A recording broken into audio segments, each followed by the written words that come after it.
ये वीडियो खास तौर पे हमारे कुछ दर्शकों और दोस्तों के आग्रह पे तैयार किया जा रहा है। हुआ क्या कि इलेक्शन का सीजन आ गया है। इलेक्शन का सीजन मतलब सर्वे का सीजन। और अभी परसों इंडिया टुडे जो पत्रिका है, उसने एक बड़ा सा सर्वेक्षण करवा के आज तक पे, इंडिया टुडे पे, मैगजीन में सब पे छाप दिया है। और हेडलाइन बिल्कुल स्पष्ट रूप से कह दिया है कि मोदी जी तो तीसरी बार जीत के आ रहे हैं। अब दोस्तों ने फ़ोन किया, भाई आपकी क्या राय है? सर्वे ने तो ऐसा कह दिया है। मैंने कहा भैया मैं भविष्यवाणी का काम नहीं करता, अब भविष्य बनाने का काम करता हूँ, बताने का नहीं। उन्होंने कहा फिर भी आपको पता तो है कि क्या गड़बड़ है, ज़रूर कुछ सरकार का खेल है। और मैं कहता हूँ कि नहीं, सर्वे से डील करने का तरीका ये नहीं है। उसकी नीयत पे शक करना, किसी का पैसा, ये सब भी खेल होते हैं। लेकिन किसी भी सर्वे को समझना है तो उसके अंदर घुस के देखिए। और चूंकि इतने दोस्तों ने रिक्वेस्ट किया, तो मैं आपको 5 चीज बताता हूं इस सर्वे को समझने के लिए, और इस जैसे इतने सर्वे जो अब आएंगे उन्हें समझने के लिए। पहली बात, ये सर्वे टेलीफोन इंटरव्यू पर आधारित है। ये कहीं लिखा नहीं हुआ है, ध्यान से। लेकिन कभी भी किसी सर्वे को देखें ना, तो उसका मेथडोलॉजी नोट देखा कीजिए, ये वाला। इसमें एक शब्द है कैटी, CATI। ये कैटी क्या होता है? Computer assisted telephone interview. मतलब कि जैसे सर्वे हम किया करते एक जमाने में, मतलब कि हमारे स्टूडेंट्स, दूसरे लोग जाते थे, किसी का घर का दरवाजा खटखटाते थे, कहते थे मुझे आपसे बात करनी है, प्लीज कर लूं। और फिर उसके बाद आमने सामने बैठ के बात होती थी, मुखामुखम। यहाँ ऐसा कुछ नहीं हुआ है। ये टेलीफोन पे किया गया है। टेलीफोन का नंबर लिए, पूरी जितनी भी कंपनियों के जितने भी नंबर मिल सकते थे, और उसको रैंडमली पिक किया, वहां फोन किया, जिन लोगों ने जवाब दिया उनसे बात की। इसमें बेईमानी नहीं बता रहा मैं, लेकिन इसके 2 असर याद रखिए। पहला, कि जब टेलीफोन पे आप बात करते हैं, जिस व्यक्ति को आप आंख से देख नहीं रहे, उसको जवाब देते वक्त थोड़ा सा, कम से कम मैं तो झिझकता हूं, कौन है, क्या है, कैसी बात हो रही है। लेकिन दूसरी उससे भी महत्वपूर्ण बात ये कि टेलीफोन क्या सबके पास होता है? हम सोचते हैं सबके पास होता है, मोटे तौर पे सोचते हैं भाई हर एक, आजकल तो हर कोई टेलीफोन लेके घूमता है। लेकिन एक्चुअली जब पूरे देश में देखें, एनएसएस ने चेक किया 2 साल पहले कि देश में 73% लोगों के पास टेलीफोन था, 73% घरों में टेलीफोन था। पिछले साल सीएसडीएस ने केवल इस बात पे सर्वे किया और पाया कि देश के 69% लोगों के हाथ में टेलीफोन है। मतलब अभी भी 31% लोग ऐसे हैं जिनके हाथ में टेलीफोन नहीं है। और ये सब तरह के लोग तो नहीं है, है ना? कौन? जो सबसे गरीब हैं, उनमें 51% के हाथ में टेलीफोन नहीं है। बुजुर्गों के हाथ में कम है। मतलब जब आप टेलीफोन से इंटरव्यू करेंगे, तो आपको हर तरह के लोग नहीं मिलेंगे, कुछ खास तरह के लोग। जो सबसे नीचे के 20%, 25% लोग हैं, जिनके पास टेलीफोन है ही नहीं, वो आपके सर्वे से बाहर हो जाएंगे। अब क्या ये लोग सारे उसी तरह से वोट डालते हैं, उनके पॉलिटिकल ओपिनियन वैसे ही हैं जैसे बाकियों के हैं? सीएसडीएस के सर्वे ने इसको भी चेक किया था, पिछले साल का ही सर्वे है। उन्होंने देखा कि जिन लोगों के पास टेलीफोन था, उनमें से 41% कहते हैं हम बीजेपी को वोट डालते हैं, और जिनके पास नहीं था, उनमें से 35% कहते हैं। मतलब जिन लोगों का टेलीफोन की ना होने की वजह से इस सर्वे में शामिल ही नहीं है, वो बीजेपी को कम वोट देने वाले हैं। सर्वे को पढ़िए, ध्यान से पढ़िए, लेकिन याद रखिए कि बॉटम 20%, 25% इस सर्वे से बाहर हैं। आप पूछेंगे तो वो कहेंगे नहीं नहीं नहीं, हमने वेटेज दे लिया है। मैं जानता हूँ वेटेज देने के तरीके होते हैं, लेकिन अगर आप, वो तब होता है कोई 45% हो, आपको उसको 48 करना हो, तब आप वेटेज दे सकते हैं। अगर 25% को, 30% को आपने छोड़ दिया है, उसको वेटेज से ठीक करने का कोई तरीका नहीं। दूसरी बात, मार्जिन ऑफ एरर। हर सर्वे कहता है कि हमारा अनुमान है, अनुमान थोड़ा ऊपर नीचे हो सकता है, कितना ऊपर नीचे हो सकता है सर्वे खुद बताता है, 2% प्लस माइनस। मतलब जब ये सर्वेक्षण कहता है कि बीजेपी को 42%, एनडीए को 42% वोट आएगा और इंडिया कोalition को 37% वोट आएगा, अगर 2% का एरर है तो 42 का 40 हो सकता है और वो 37 का 39 हो सकता है। आप कहेंगे थोड़ा सा बारीक फर्क है, बारीक नहीं है। इतने फर्क से 2% वोट इधर से उधर होने पे कम से कम 40 सीट का फर्क पड़ सकता है। मतलब जहां ये सर्वेक्षण कहता है कि बीजेपी को 304 सीट आएंगे, याद रखिए सारी राम लहर और अयोध्या मंदिर उसके बाद ये हुआ है, उसके बाद भी ये कहते हैं बीजेपी को 304 सीट आएगा, पिछली बार से 1 सीट ज्यादा। अगर 2% की एरर इस तरफ है तो ये आसानी से 264 हो सकता है, 260 हो सकता है।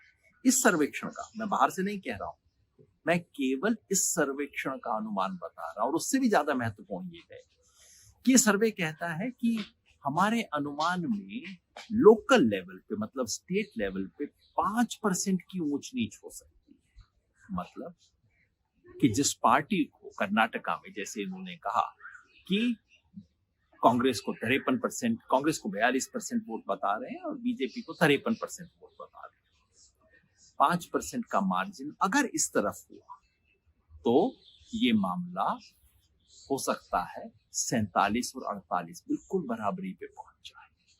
मतलब ये जैसा दिखाया जा रहा है जरूरी नहीं वैसा। अब आप कहेंगे कि गलती दूसरी तरफ भी हो सकती है, बिल्कुल हो सकती है। मैं केवल ये कह रहा हूं, केवल इस आधार पर आप ये निष्कर्ष न निकालें, क्योंकि ये सर्वे में अभी मार्जिन ऑफ एरर है। हर सर्वे में होता है, इन्होंने बता दिया है। और ये भी याद रखिए अभी वोट डले नहीं, खैर उस पर बात। अब तीसरी बात, अब हम सर्वे के अंदर घुस के देखते हैं। आमतौर पे क्या होता है, जब सर्वे में हम देखते हैं तो सिर्फ सीट वोट देख के कौन जीत रहा है और बंद कर देते हैं। अंदर घुस के देखिए, खास तौर पे अर्थव्यवस्था के बारे में लोग क्या कहते हैं। याद रखिए इसमें अभी भी बॉटम के 20% लोग शामिल नहीं है, लेकिन जो 80% ऊपर वाले हैं वो भी क्या कह रहे हैं। उनसे पूछा जाए कि देश में क्या अनएम्प्लॉयमेंट की हालत चिंताजनक है, हाँ काफ़ी चिंताजनक है। 71% लोग कहते हैं हालत या तो चिंताजनक है या बहुत चिंताजनक है। 54% कहते हैं बेहद चिंताजनक है। चलिए चिंताजनक तो है, मोदी सरकार ने इसके बारे में क्या किया है, अच्छा किया है, नहीं किया है, संतोषजनक है। सिर्फ 32% कहते हैं कि सरकार ने कुछ ठीक ठाक काम अनएम्प्लॉयमेंट के लिए किया है। 25% कहते हैं खास नहीं किया और 31% कहते हैं कुछ नहीं किया। ध्यान रखिए, अनएम्प्लॉयमेंट समस्या है, मोदी सरकार कुछ नहीं कर रही है। उनसे पूछिए आपके घर की अर्थव्यवस्था पे, घर की माली हालत पे महंगाई का कितना असर हुआ। 62% लोग कहते हैं कि हालत महंगाई से इतनी खराब है कि घर का गुजारा नहीं चल रहा। 62%, ये कोई नीचे के 5-10% नहीं कह रहे हैं। और ये सोच लीजिए इसमें से अभी नीचे वाले 20% तो गायब ही हैं, फिर भी वो कह रहे हैं गुजारा नहीं चल रहा है। जब से मोदी जी की सरकार आई है, आपके परिवार की आर्थिक हालत कैसी है? पहले से बेहतर हुई है, कहते हैं 33%। 35% कहते हैं पहले से खराब हुई है। 29 कहते हैं पहले जैसी है। मतलब दोनों को अगर जोड़ दें तो 2/3 64% लोग कह रहे हैं हमारी हालत में कोई इम्प्रूवमेंट नहीं हुआ है पिछले 10 साल में। अच्छा, तब नहीं हुआ, आगे इम्प्रूवमेंट होगा, इस पर भी विश्वास नहीं है लोगों को। सिर्फ 25% कहते हैं कि मेरी सिचुएशन इम्प्रूव होगी। 30% कहते हैं खराब होगी, बाकी कहते हैं वैसी रहेगी। मतलब 2/3 लोग कहते हैं कि अब सिचुएशन वैसी रह जाए बहुत है, या फिर सिचुएशन और खराब होगी। तो भाई आपकी खराब होगी तो किसकी अच्छी है, इस पे भी सवाल है। इसलिए मैं कहता हूँ हमेशा सर्वे के अंदर घुस के देखना चाहिए, उसी में आपको जवाब मिलेंगे। वो पूछते हैं कि इस सरकार के काम से क्या अमीरों और गरीबों के बीच में फासला बढ़ा है, अमीर और अमीर हुए हैं, गरीब और गरीब हुए हैं, ऐसा हुआ है? हाँ, 45% कहते हैं कि हाँ ऐसा हुआ। सिर्फ 37% कहते हैं नहीं। मतलब ये बताने वालों की संख्या ज़्यादा है कि अमीर ज़्यादा अमीर हो रहे हैं, गरीब गरीब हो रहे हैं। फिर सीधा सवाल, इस पार्टी की, मोदी सरकार की नीतियों से सबसे ज़्यादा फायदा किसे मिला है?